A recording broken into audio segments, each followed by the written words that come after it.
হরেই কৃষ্ণা। আজ শয়ন একাদশী। সকল বৈষ্ণব ভক্তবৃন্দের চরণে আমার ভক্তিপূর্ণ প্রণাম জানাই। আজ আমরা সবাই নিষ্ঠা সহকারে শয়ন একাদশী পালন করব এবং যারা করে না একাদশী তাদেরও উৎসাহিত করব যাতে তারা একাদশী পালন করে। আজকে বেশি বেশি করে ভগবানের নাম জপ করব, হরে কৃষ্ণ মহামন্ত্র জপ করব, গীতা পড়ব, ভাগবত পাঠ করব। হরে কৃষ্ণ কৃষ্ণ কৃষ্ণ হরে হরে, হরে রাম রাম রাম হরে হরে, হরি বল। আজকে আমি শয়ন একাদশী মাহাত্ম্য পাঠ করছি, আপনারা কৃপাপূর্বক শ্রবণ করুন। হরে কৃষ্ণ। মহারাজ যুধিষ্ঠির বললেন, হে কৃষ্ণ, আষাঢ় মাসের শুক্লপক্ষের একাদশীর নাম কি? এর মহিমাই বা কী? তা আমাকে কৃপা করে বলুন। শ্রীকৃষ্ণ বললেন, ব্রহ্মা এই একাদশী সম্পর্কে দেবর্ষি নারদকে যা বলেছিলেন, আমি সেই আশ্চর্যজনক কথা আপনাকে বলছি। শ্রী ব্রহ্মা বললেন, হে নারদ, এ সংসারে একাদশীর মতো পবিত্র আর কোনো ব্রত নেই। সকল পাপ বিনাশের জন্য এই বিষ্ণুব্রত পালন করা একান্ত আবশ্যক। যে ব্যক্তি এই প্রকার পবিত্র পাপনাশক এবং সকল অভীষ্ট প্রদাতা একাদশী ব্রত না করে তাকে নরকগামী হতে হয়। আষাঢ়ের শুক্লপক্ষের এই একাদশী শয়নী নামে বিখ্যাত। শ্রী ভগবান ঋষিকেশের জন্য এই ব্রত পালন করতে হয়। এই ব্রতের সম্বন্ধে এক মঙ্গলময় পৌরাণিক কাহিনী আছে, আমি এখন তা বলছি। বহু বছর পূর্বে সূর্যবংশে মান্ধাতা নামে একজন রাজর্ষি ছিলেন। তিনি ছিলেন সত্য প্রতিজ্ঞ এবং প্রতাপশালী চক্রবর্তী রাজা। প্রজাদেরকে তিনি নিজের সন্তানের মতো প্রতিপালন করতেন।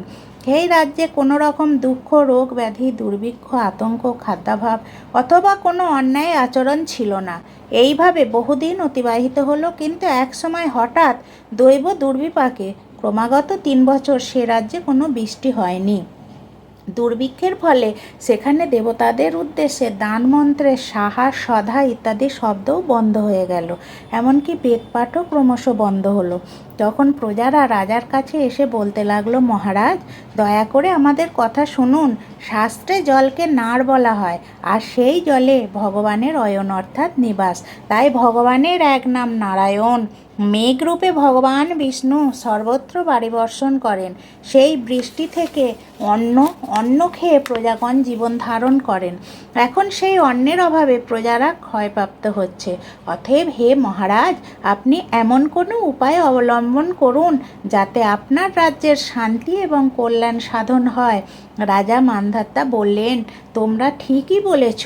অন্ন থেকে প্রজার উদ্ভব, অন্ন থেকেই প্রজার পালন। তাই অন্নের অভাবে প্রজারা বিনষ্ট হয়, আবার রাজার দোষেও রাজ্য নষ্ট হয়। আমি নিজের বুদ্ধিতে আমার নিজের কোনো দোষ খুঁজে পাচ্ছি না, তবুও প্রজাদের কল্যাণের জন্য আমি আপ্রাণ চেষ্টা করব। তারপর রাজা ব্রহ্মাকে প্রণাম করে সৈন্যসহ বনে গমন করলেন। সেখানে প্রধান প্রধান ঋষিদের আশ্রমে ভ্রমণ করলেন। এইভাবে একদিন তিনি ব্রহ্মার পুত্র মহা তেজস্বী অঙ্গিরা ঋষির সাক্ষাৎ লাভ করলেন। তাকে দর্শন মাত্রই রাজা মহানন্দে ঋষির চরণ বন্দনা করলেন। মুনিবর তাকে আশীর্বাদ ও কুশল প্রশ্ন জিজ্ঞাসা করলেন। রাজা তখন তার বনে আগমনের কারণ সবিস্তারে ঋষির কাছে জানালেন। ঋষি অঙ্গিরা কিছু সময় ধ্যানস্থ থাকার পর বলতে লাগলেন, হে রাজন, এটি সত্যযুগ। এই যুগে সকল লোক বেদপরায়ণ এবং ব্রাহ্মণ ছাড়া অন্য কেউ তপস্যা করে না। এই নিয়ম থাকা সত্ত্বেও এক শূদ্র এই রাজ্যে তপস্যা করছে। তার এই অকার্যের জন্যই রাজ্যের এই দুর্দশা। তাই তাকে হত্যা করলেই সকল দোষ দূর হবে। রাজা বললেন, হে মুনিবর, তপস্যাকারী নিরপরাধ ব্যক্তিকে আমি কিভাবে বধ করব? আমার পক্ষে সহজসাধ্য অন্য কোনো উপায় থাকলে আপনি তা দয়া করে আমাকে বলুন। তদুত্তরে মহর্ষি অঙ্গিরা বললেন, আপনি আষাঢ় মাসের শুক্লপক্ষের শয়নী নামে প্রসিদ্ধ একাদশী ব্রত পালন করুন। এই ব্রতের প্রভাবে নিশ্চয়ই রাজ্যে বৃষ্টি হবে। এই একাদশী সর্বসিদ্ধিদাত্রী এবং সর্ব উপদ্রব নাশকারিণী। হে রাজন, প্রজা ও পরিবারবর্গ সহ আপনি এই ব্রত পালন করুন।